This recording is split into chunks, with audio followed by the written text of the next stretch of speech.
Dear Reader, at the corner of Winter and Broad, there is an abandoned house. Go into that house.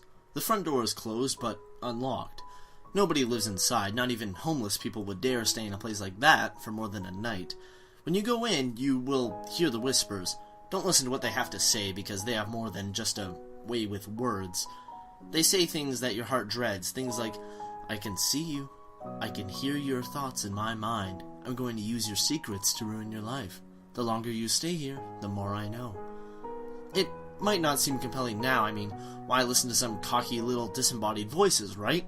You're not afraid. No, ignore the voices. There will be a lamp on inside. It's always on, so you shouldn't worry about being able to see. The room inside is left precisely as it was. The table is still set for a meal. There are still 6 sets of silverware, 6 dishes, and 6 crisply folded napkins situated at regular intervals about the table. The chair at the head of the table remains askew as though someone had stood up from it and left the room in a hurry. There are still 2 old envelopes sitting in the fireplace waiting to be lit. There are still 2 tall candles plugged into their sticks, hardly used, with droplets of wax paralyzed along their sides, their wicks blackened but still long. There is still a child's toy truck lying on its side on the elegant oriental rug, and a copy of Little Woman is splayed on the seat of a cushion of the armchair, folded back at the spine. Someone's reading glasses sit upside down on top of a newspaper from August 1923, and 2 broad yellow needles are tangled in the sleeve of a sweater. It's as though the people who lived here are merely absent and could be back any minute.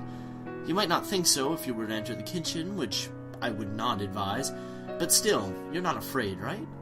Disregard the voices, disregard the state of this, what was once someone's home. Don't go into the kitchen. No. Take the stairs. Be careful, for the owner of the toy truck is on the first floor and may have left 1 or 2 of his building blocks, one with a crimson letter A, one with the viridian letter G, sitting on one of the steps. Ascend to the top of the stairs where you'll pass the window as you round the banister to face the hallway. Do not open the burgundy velvet curtain, not even if you notice the tips of the shoes sticking out at the bottom. No, you ought to completely disregard them. Not that you're scared. There's not really much of a view anyway. The voices will continue to whisper to you with their outlandish threats, but you ought to simply proceed down the hallway. You might look through the first door on your right if you so desired. It will be ajar. The room is just a small one with an unmade twin bed, a couple of bookcases, and a small desk with a typewriter on it. The beginning of a thesis on the Great War may still be sitting in the shaft. A small alarm clock that, if twisted twice, will be set to 7:30 a.m. sits on the bedside table, and all of the clothes in the closet are meticulously hung side by side like uniformed soldiers. There really isn't much to see. Still, it's better than if you were to go open the door on your left.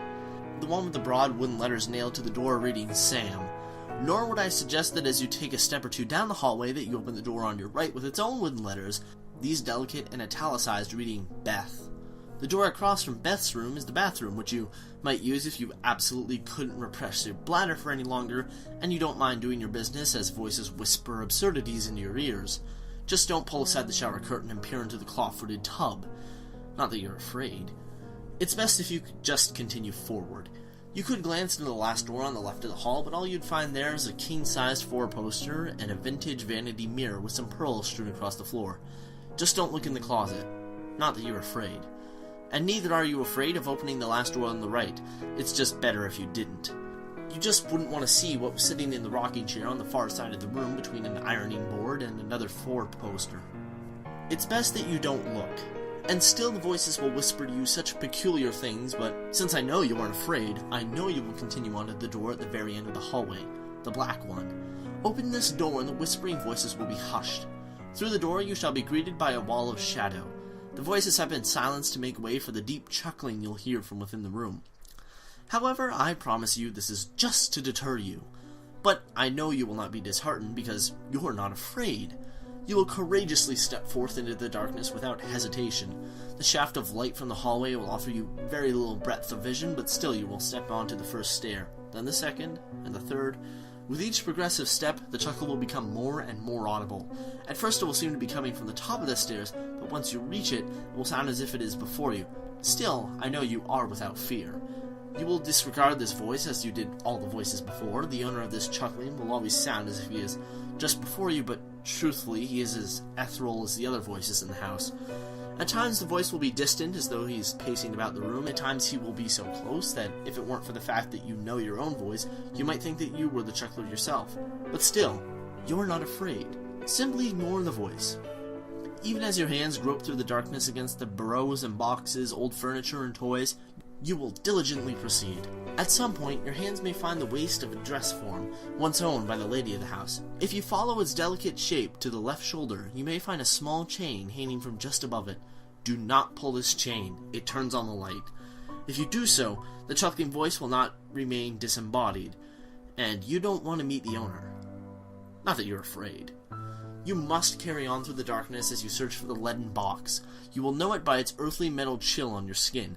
When you do, you may notice the chuckler seems to have regressed to the far side of the room.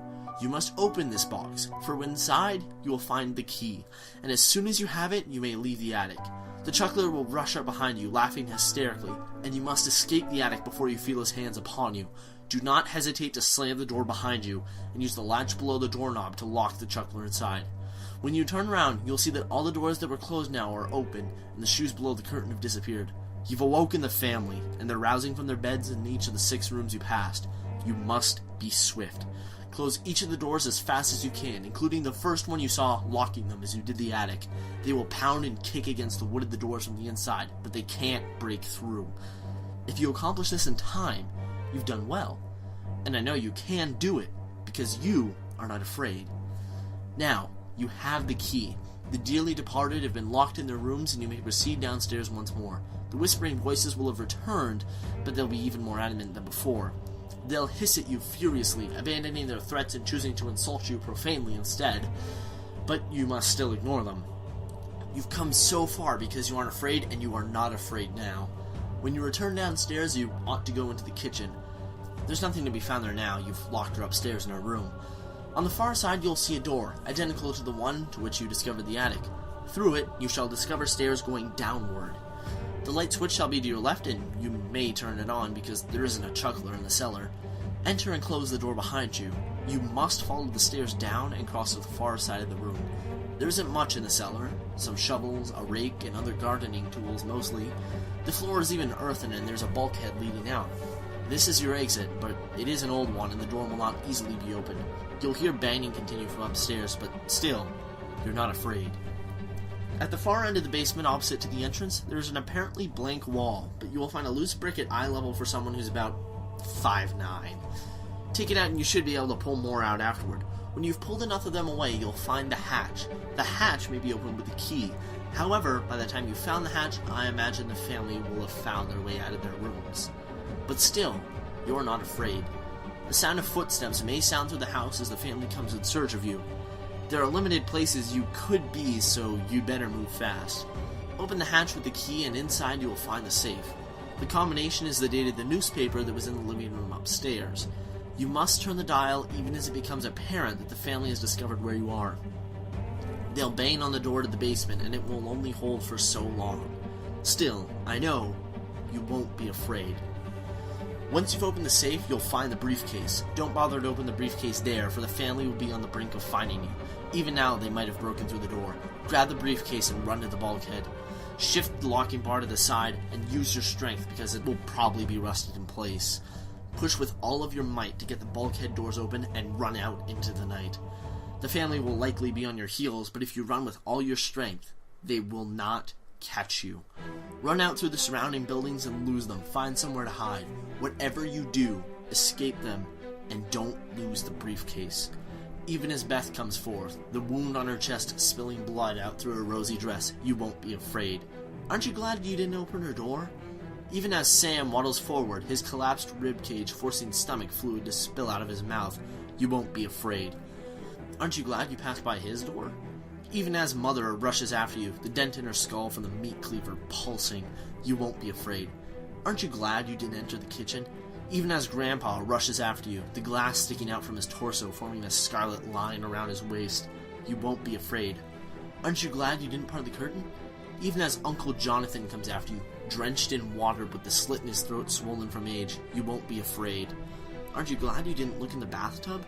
even as Papa comes after you, the bruises from the pearls and the burns from his necktie at the indent in his neck, making his skin appear scaly, even in the dim light. You won't be afraid. Aren't you glad you left the closet door shut? Even as Grandma comes after you, her limbs disjointed and stomach emaciated from where she was left to starve to death. You won't be afraid.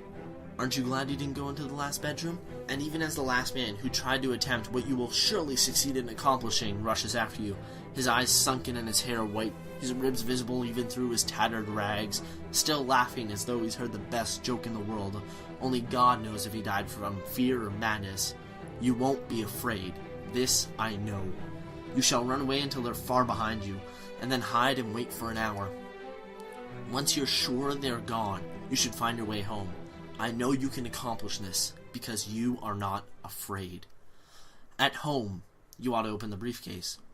You'll find that it also has a combination lock, but this is simply the address of the home. If you didn't think to look, you may need to return to the house the following night. I know you would do that because you're not afraid. Once you've found the address and you open up the briefcase, you'll find what I have sent you to look for, and the reason for all of this trouble. It's the deed to the house. The city can't demolish this building without the document. Be careful with it, as it's over 100 years old. Bring it to the city and have them demolish the house once and for all. My family will be able to go to rest, and maybe this will be adequate repentance for what I did to them all those years ago. If you do get the city to demolish that house, my family's bodies will be interred in the rubble, finally at peace. If not, you've left the front door unlocked, right? God forbid someone else enters that house by chance, but that doesn't have anything to do with you. And anyways, you have nothing to fear, right?